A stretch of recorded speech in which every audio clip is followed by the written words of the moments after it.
Welcome to the Win, Make, Give podcast season 2. I love the teamwork that we have around here, Bob Stewart. Chad chimes in with season 2 because season 2 is about winning. Winning, ladies and gentlemen. I don't know what episode we're at. We're through a whole bunch of episodes about winning and losing. And as we go on, we're going to be talking about specific winners and specific losers and specific tactics to win. Interviews, content. We have some phenomenal stuff coming up. But today, I was sitting back here thinking, gentlemen, about how do you win when your job is stressful? How do you win when the pressure is on you at all times? And this weekend, in between Tiger King and The Notebook, I was sitting back there making a list of jobs. They're like, these would be the most stressful, toughest jobs out there, right? There's the obvious ones, the military, that could be very stressful, fighting fires, right? But what else comes to mind?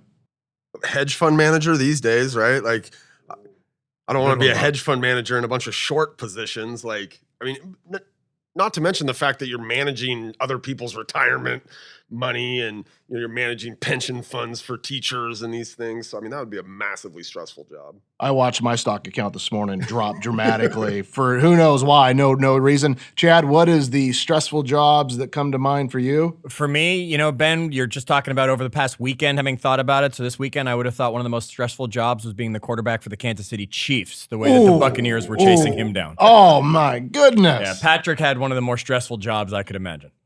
That must have been pretty stressful. Yes. Well, there's lots of stressful jobs out there, and I'm sure, ladies and gentlemen, as you're listening to this, that you're thinking, my job's stressful. I feel like I have a lot of pressure. So today's episode is how to act, how to behave, and how to win like a air traffic controller. Because if we were doing the Family Feud questions, and this was our awkward, bizarre, like drunk uncle family lineup of Chad, Bob, and Ben, and Dave in the background. Like the first answer was quarterback. Second, the number one for all the points for the Family Feud, air traffic controller, ladies and gentlemen. Chad, what do you think would make an air traffic controller job so stressful? Not having been one, but having been on many airplanes, I would have to think the lives that are in your hands. That's got to be the single most stressful thing about that job and all those lives that you're responsible for. Yeah, it's got to be a burden. It has to be a little bit like being a parent. You're like raising this kid, and you're like, I really hope I don't poop the bed on this one. Like I don't want to screw this one. This is kind of forever, right? But having people's actual lives in your hands, that's got to be stressful. Yeah. Bob, what else? I used to live near SeaTac Airport, and so when you can look up in the sky, and SeaTac's not even one of the more busy airports around, but you can look up in the sky and you see these planes like stacked up back there. So there's just a massive amount of coordination, I would assume, that goes into this, right? One of those planes has less gas than one of those other planes, and you're trying to get these things all in order. It feels like it never stops either, right? Because as I look up in the sky at SeaTac, there's never not an airplane up there getting ready to land, right? So there's just this constant, always you have to be on. Yeah, that has to have a lot of pressure. I know that this actual job role has a lot of depression, stress, suicide. In fact, I was reading one article of a guy in the middle of his job just started kind of screaming, freaking out, and undressing. And by the time they got to him, like he was laying on the ground, half undressed, right? Just screaming. It overtakes you. Right? If you can't find a way to manage stress, if you can't come up with habits, you're going to have a hard time succeeding in the long term in this role. That make sense? Yeah.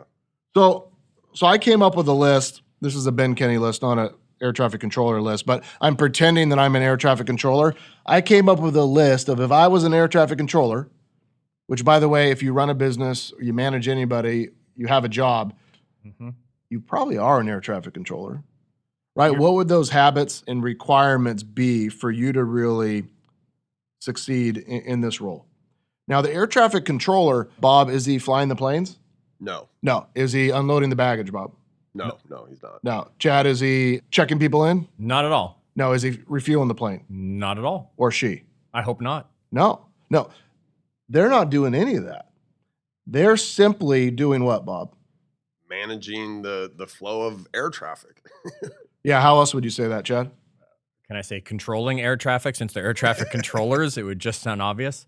Right? Yeah, They're giving instructions to the pilots to help keep everything coordinated in a very busy intersection. Imagine if the air traffic controller was trying to do all those other things. Would they be successful? Not at all. At none of them. That would be like employees, managers, business owners that don't give things up and they try to do everything themselves. They have a lot of control, but they end up succeeding at being what I call the cream of the crop. Right. They're the best of the worst of all those things, right?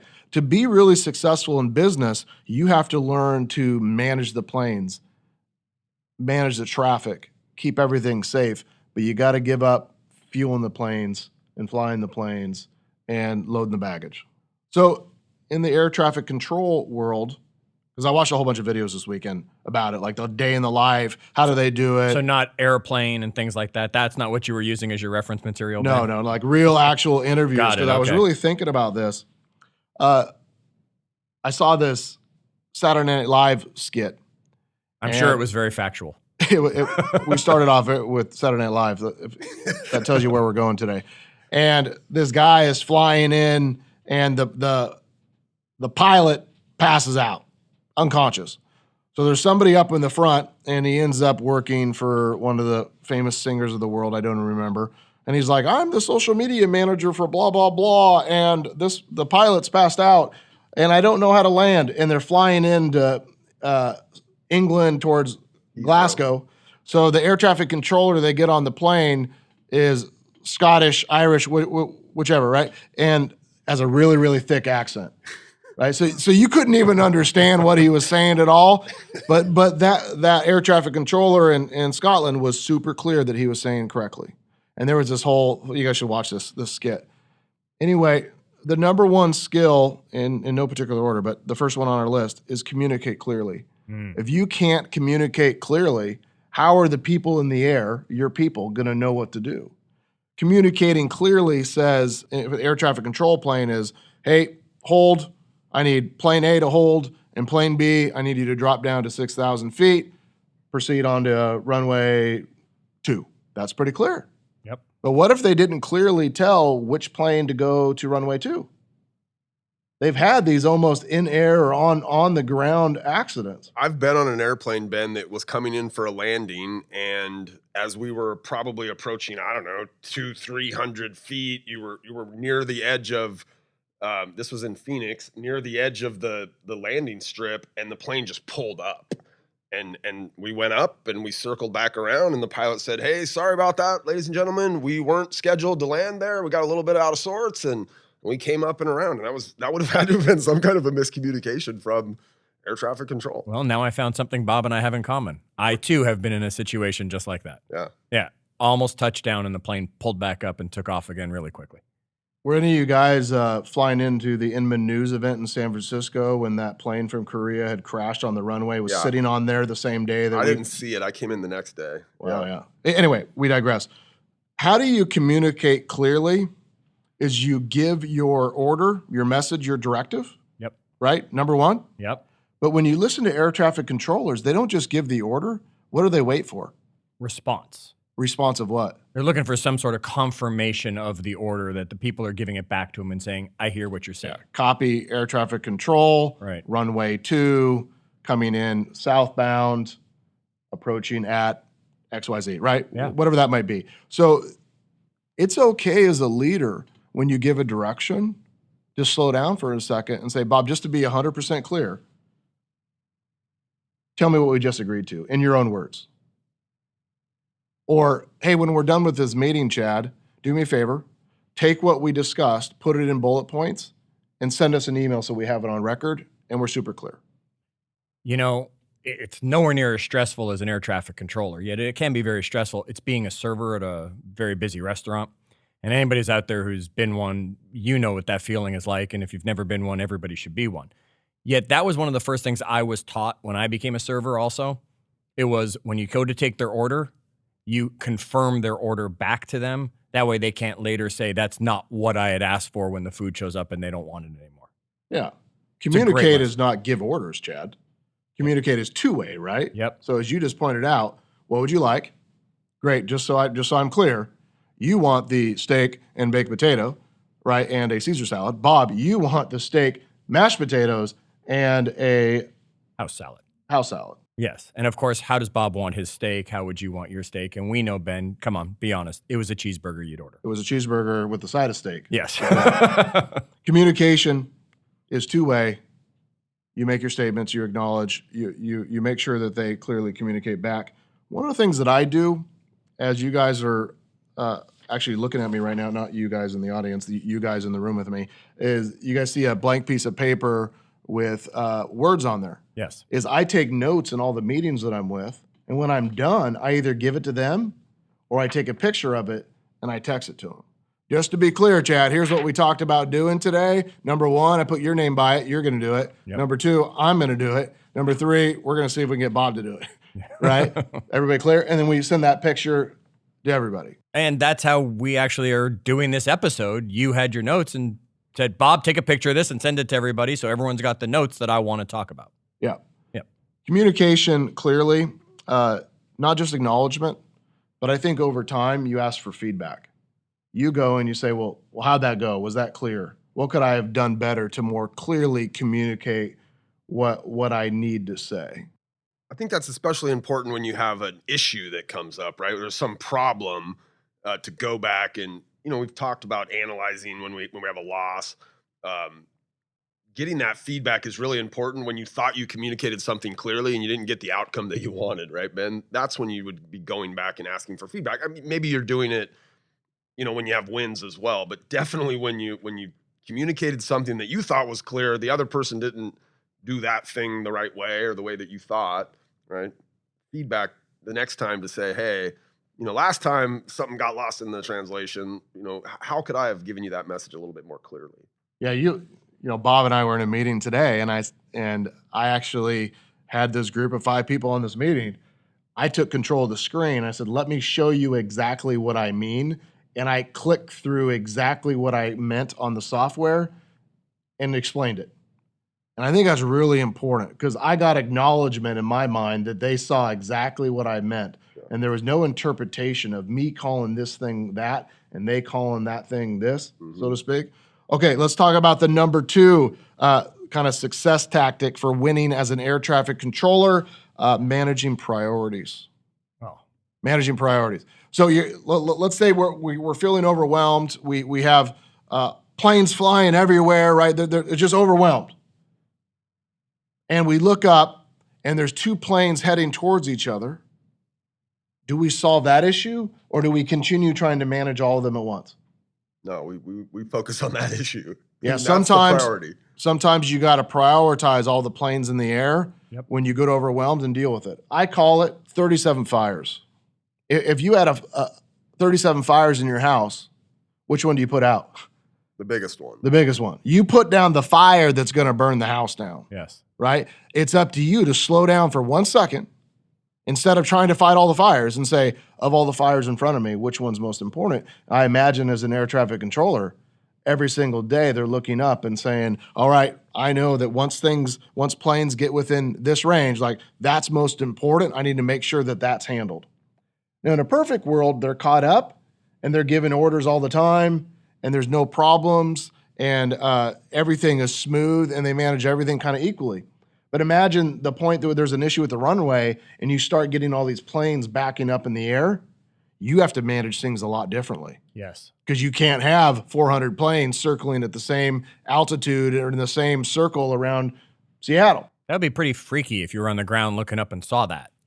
Just all these planes going in a circle like they're a big merry-go-round. Like I've flown into Dallas before and there was weather, Dallas gets that crazy winds and stuff. And there must have been, 300 planes trying to fly into Dallas at that time. And our plane was running low on gas and they basically diverted us to Tulsa, right? So like as they're sitting there managing all these planes in the sky, ours became a priority because we didn't have enough gas to circle for the next hour like they needed us to circle for. So we got to find an airport within an hour, right? So they diverted us over to Tulsa. This is happening all the time. Which required step 1, communicate.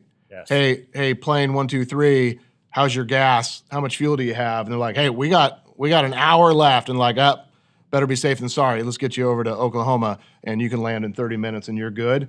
send them away, but you had to communicate that so that you could prioritize. Yep. Right? So when you're trying to prioritize things, the best way in my mind to do it is to slow down and make a list. Now, the word priorities is a little bit weird because really the word priorities actually shouldn't exist. Because if there is a priority, there should be a first thing, right? There isn't no such thing as first assistances. Can't have plural priority. You can't have plural first assistances. Right. I don't even know how to spell first assistances, but there isn't normally two people that come in first assist. It doesn't work that way. So you got to make the list. Sometimes in order to get things done quickly and orderly and effectively and consistently, you got to slow down and say, what's the most important thing that I need to get done today?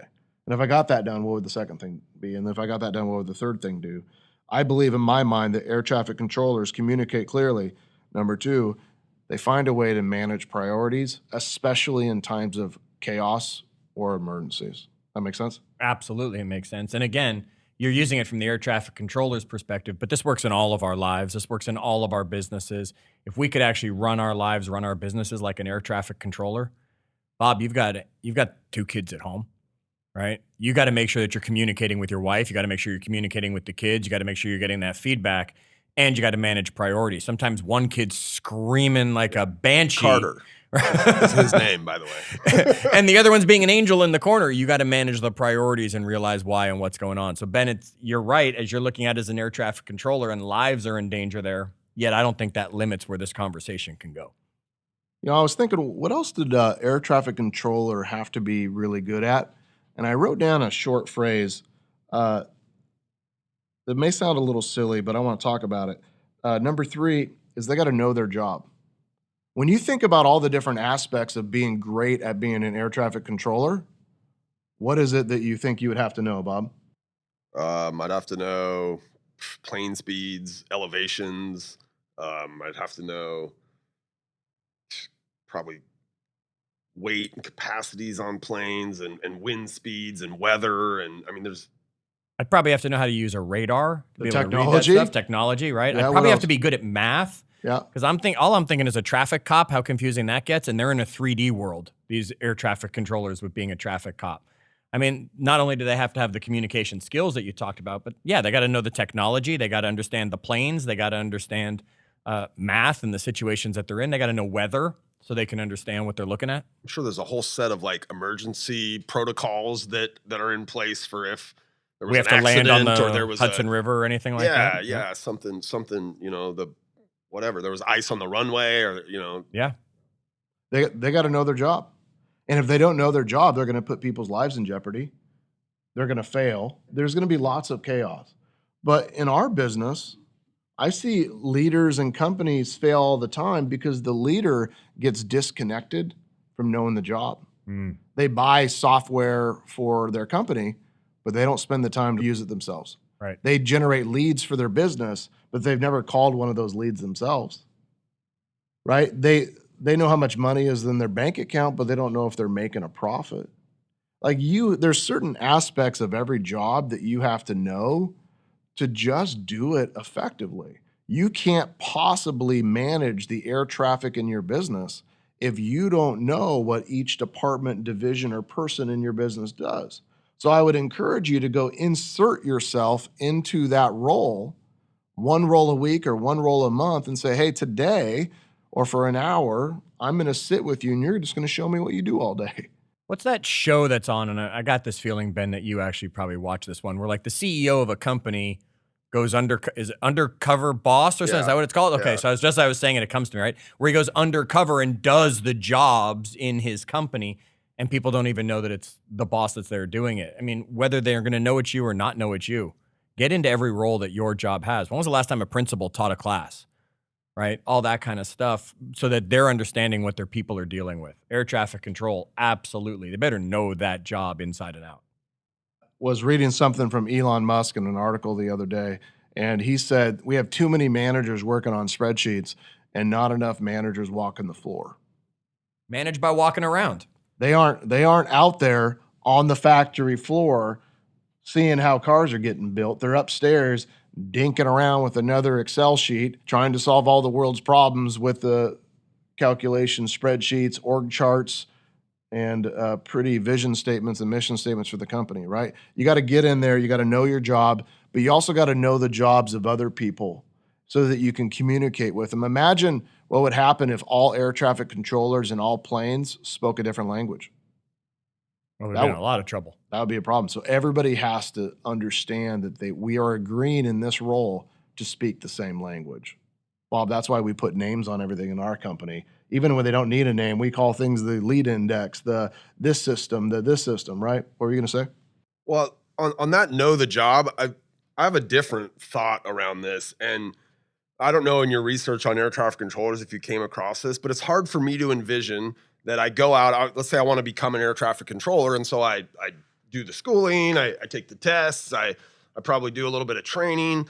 It's hard for me to imagine, though, my first day on the job, they just throw me in the air traffic control booth and they're like, okay, good luck, right? Like, I'm assuming in that particular job, they spend some time mentoring or working with somebody that's done it before them, right? So from a leadership perspective, like, when you bring somebody into your organization, do you give them the skills and the training to know the job? Or you just toss them the keys and be like, here you go, Bob, go ahead and manage these things. Yeah. You know, my sister, who's incredibly intelligent, genetically probably. Thanks, Bob. My sister went through becoming certified to be a 911 operator. It was a stressful That's a job. stressful job right there. Yeah, we forgot about that one until this. And Yeah. The reason I say that is she went through months and months of training and tests and example calls and pressure tests just to get to that point of her graduating. She graduated with really, really high scores. She walked away from it because it wasn't for her. She didn't get joy out of that pressure. That's probably a good thought for people is even if you know the job, are you going to enjoy the job? The number 4 thing in being an amazing air traffic controller is focus. They have to be able to focus. Imagine if they came in there and they weren't focused. How would that go? Oh, gosh, no. I'm just thinking about the text messages, the Facebook, the ESPN, whatever it is on their phone. I got to imagine they don't even let the phones in the tower, right? One of the research videos that I watched this weekend, one of the first things they do when they come on shift is they lock their phone up. They don't get to see it. Like, they don't get to see an emergency from their kid that got kicked out of school today for doing whatever because they have people's lives in their hand. That is locked up. Yeah. So you have to be able to focus. Now, in order to focus great, you got to create an environment of focus. How do you do that? You start eliminating distractions. So like locking up the phone, which maybe you can't do in certain situations because you need it, but you can turn off all the notifications, at least on your phone, so you've almost locked it down. Yeah, that'd be a good one. Okay. You know, one of our friends, Jay Papazan, the guy that wrote the One Thing book. Yep. Jay has one browser for work, and he has one browser for breaks. And his break one might be his email and social media and other kind of stuff, right? But his work one doesn't have any of those things. So he knows when he's in work mode, he's only in those tabs. He doesn't even have it open. It removes the temptation. It's a great way to use something like Chrome and Safari or, Firefox, whatever you're using as browser. Set one up with all of your work stuff, set one up with your personal, and then just quit during business hours so you're not distracted. Yeah. Yeah. So create an environment where focus is possible. Make a commitment to being focused. Now, looking at the guys that are in the room right here, like, we are not incredibly focused individuals, but we can focus. And we can focus for a period of time, probably no longer than recording one podcast. Yeah, probably. But we can focus for a short amount of time. So make a commitment to the amount of time you're going to focus and then give yourself a break. That's a great lesson right there, Ben. Talk about that a little bit more, because everybody wants to say, well, I'm going to focus for 2 hours because that's what my company's told me I need to do, but that might not be appropriate for them. How can they work up to it? The research says that people can focus and maintain their energy for about 90 minutes without a break. Now, you may have to work up to that, or you might have a little bit more superhuman and you can do a little longer. But I found that if you just say, for the next hour and a half, I'm going to work on my priority, singular, right? I'm going to be focused, and this is what I'm going to get done.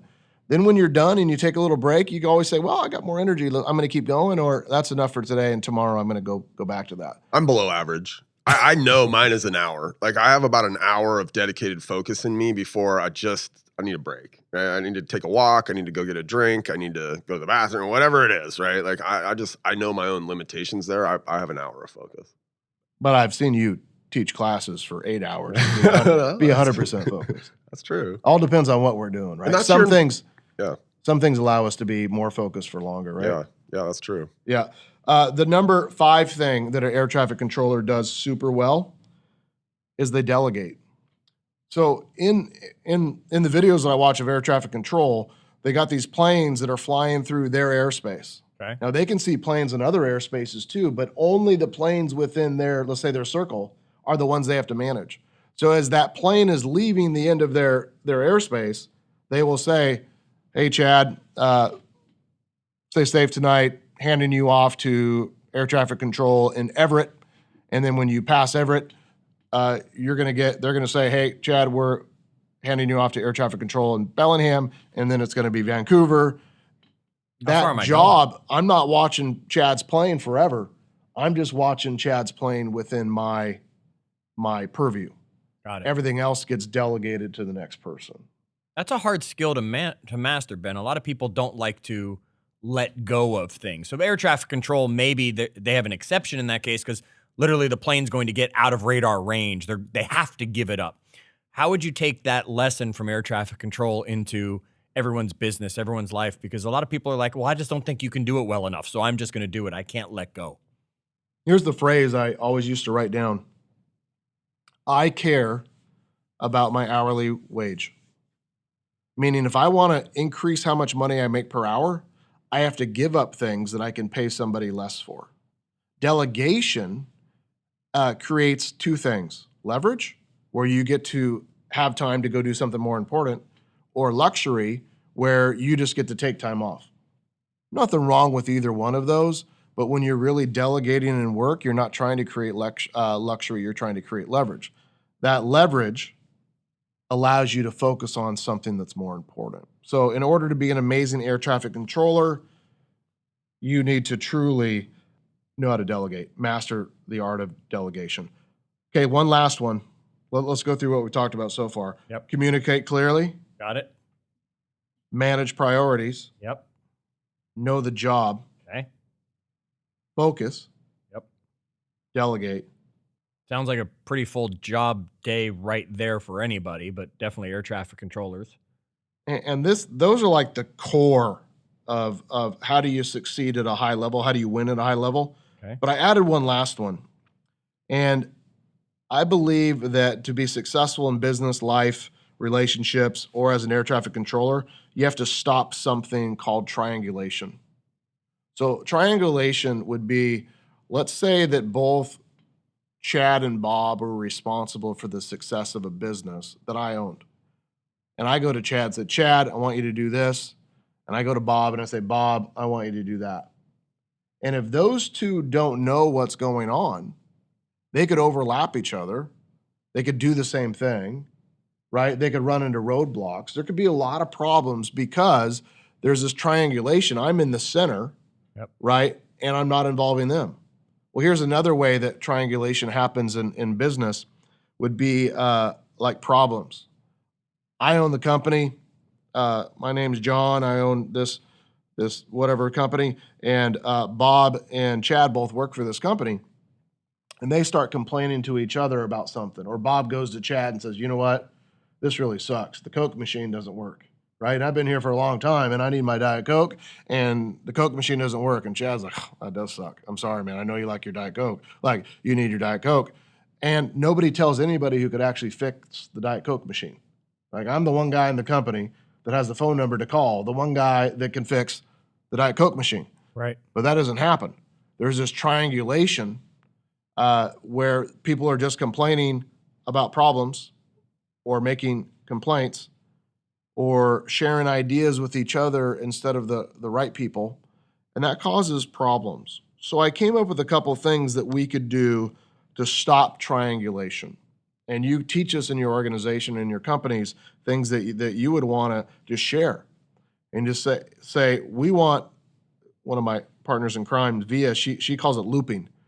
We want to make sure that everybody in our company keeps us looped in so we know what's going on. So if there's ever a problem, loop me in. And you just ask your people to make sure that you're looped in so you stop the triangulation. Otherwise, there's a problem that Bob knows about, so he goes to Chad. Chad knows about, so he comes to me. And I got to go back to Chad to say, will you ask Bob what's actually wrong or give me an example? And he goes back to Bob, and then Bob has to go back to a customer. And it becomes this gigantic mess where you don't get something solved that if we would have just been able to talk as a group right away, we would have solved it in 1 second. So instead of a straight line, Bob to Chad to Ben, it's that triangulation, creating that triangle so that you, Bob, is now coming to Chad and to Ben, and the whole thing is connected. Yeah, At enough points, it looks like a circle. Yeah, how do we move from having this triangle to really having a circle? Stop the triangulation. Yep. Create this free flow of information. Here's another example. When you realize you have somebody in your company triangulating, complaining to somebody else, then you have the person in your company that's the tattletale that comes to you and says, hey, Bob told me that you, Ben, are an idiot. I could either say, tell Bob to kiss my buttocks, or tell Bob that I'm not an idiot, or the right thing to do would be to say, I appreciate the feedback, Chad. I'll speak to Bob directly. Nothing more is needed. Right. I've eliminated the triangulation because I've eliminated Chad from it, and I'm going to deal with it directly with Bob. Now it becomes the straight line in that situation. I might go back and reinforce that it doesn't happen again, and I might go back to my person and say, you know, Chad, I always found that when there's somebody complaining, there's two people at fault. One, the person that's complaining, and two, the person that agreed to listen. What could you do in the future to just cut it off at the beginning and redirect them back towards me so you don't have to listen to it and you don't have to put up with that and you don't waste any time or energy on that kind of stuff? Is that something that you could commit to? Another option is there's a problem where I'm mad at Bob and I go to Chad and say, I'm freaking mad at Bob. Bob didn't do what he says he's going to do, right? Chad's the boss. And then Bob goes and says, you know, I'm trying to work with Ben, but I'm finding it really, really difficult to Chad.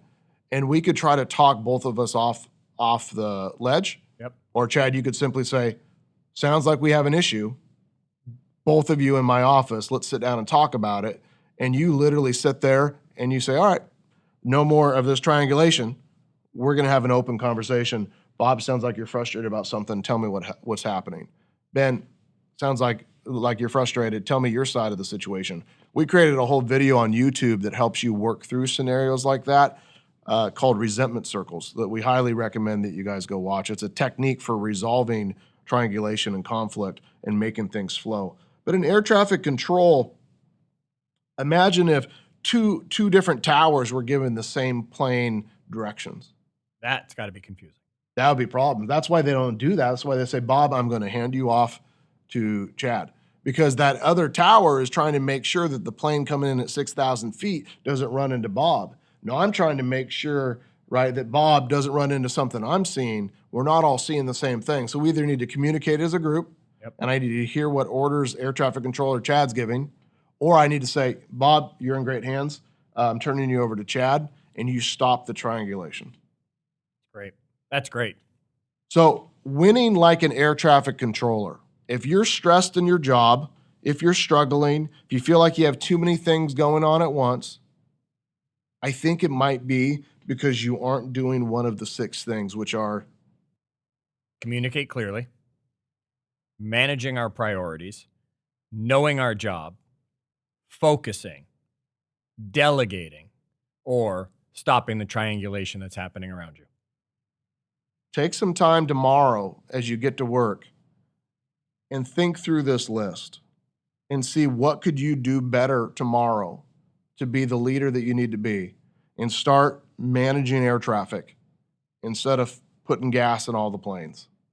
Right? If you want to run something really big and amazing, right? Own your own job, let other people do theirs, and follow the tips and tricks that we outlined today on how to win like an air traffic controller. Wow. All right. So no in-flight movies here on the Win, Make, Give podcast. Yet there is the Facebook group for you to join us for communication and conversation after the episodes. Make sure you've joined us at facebook.com/groups/win-make-give. By the way, as season 2 is rolling along, we hope you're sharing it with everybody out there and letting them know season 2 of Win Make Give is here. Until our next episode, do good